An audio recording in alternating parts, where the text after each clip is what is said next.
Une autre application intéressante de la diode, c'est ce montage qu'on appelle un doubleur de tension.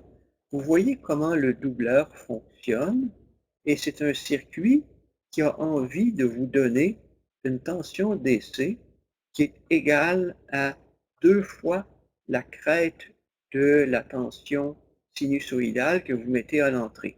Évidemment, c'est une simplification ce que je dis là, mais là, vous voyez le fonctionnement du doubleur et on peut le regarder au niveau circuit pour le comprendre.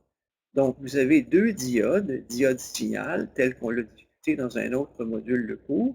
Donc, une diode qui répond relativement rapidement par rapport à une simple diode d'alimentation. Donc, évidemment, la vitesse de réponse de la diode est peut devenir un caractère important dans ce montage.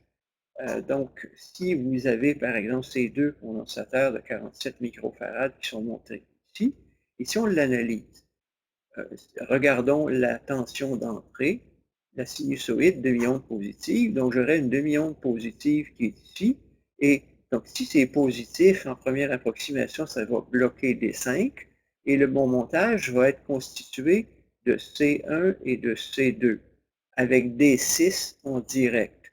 Donc dans ce mode, dans cette boucle, vous allez avoir envie de charger C2 à un rapport qui est déterminé par le diviseur capacitif entre C2 et C1. C'est vraiment l'impédance des deux condensateurs, 1 sur SC2 divisé par 1 sur SC1 plus 1 sur SC2 qui va jouer. Et vous allez venir charger la tension. Imaginez que R3 a une valeur suffisamment grande, là, parce que si R3 est trop basse, vous ne verrez jamais ça.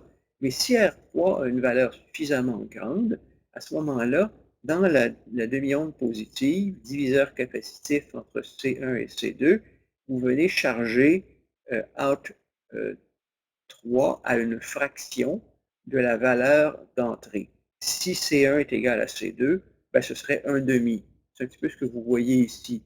Donc, vous avez 1 demi de la crête moins une tension de diode des 6 qui est toujours là. Là, vous faites quoi? Bien, la demi-période négative, pendant la demi-période négative, la boucle va s'inverser.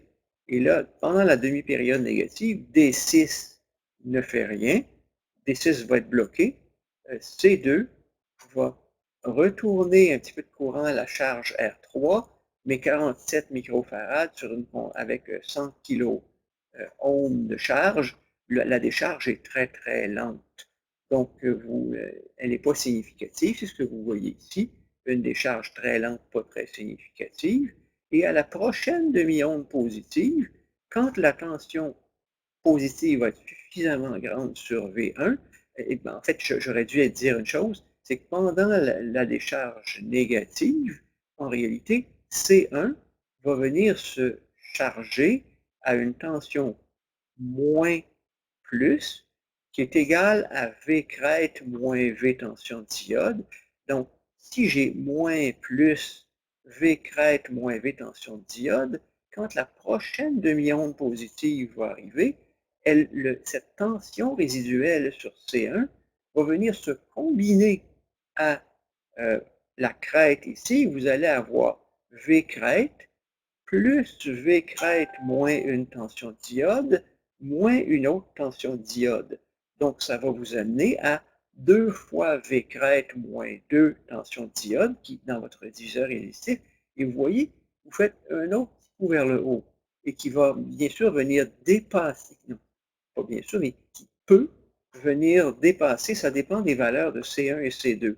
Mais dans cette simulation, vous voyez que déjà, au troisième demi-cycle, la tension obtenue, rouge, excède la tension V crête.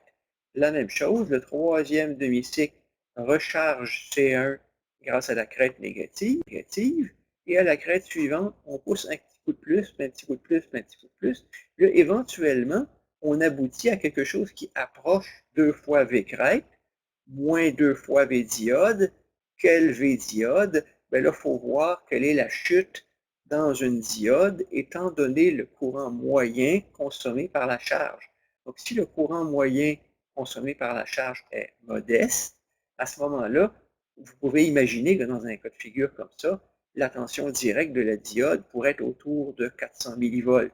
Donc, vous allez, et le montage est montré, on vous a fait avec 10 volts. Donc, si vous avez un sinus qui a une amplitude crête de 10 volts, vous voyez la crête ici qui est 10 volts, bien, ça a envie d'aller à 20 moins 2 fois V diode, donc ça vous emmène environ à 19 volts, qui est le fonctionnement de ce doubleur de tension. Et cas de figure intéressant, si vous imaginez que cette diode est une diode très rapide, comme les diodes Schottky qu'on a discuté au module sur les différents types de composants, donc dans le cas où ceci serait une diode très rapide, comme une diode Schottky qui répond à 20 GHz, soit 30 GHz, bien, ceci pourrait vous donner un détecteur de puissance RF, où ça pourrait vous donner un circuit de récolte d'énergie. Et ce montage est effectivement utilisé dans une classe de circuits qu'on appelle les rectena, et ça peut aller retrouver ou récupérer de l'énergie à partir d'un signal micro-ondes.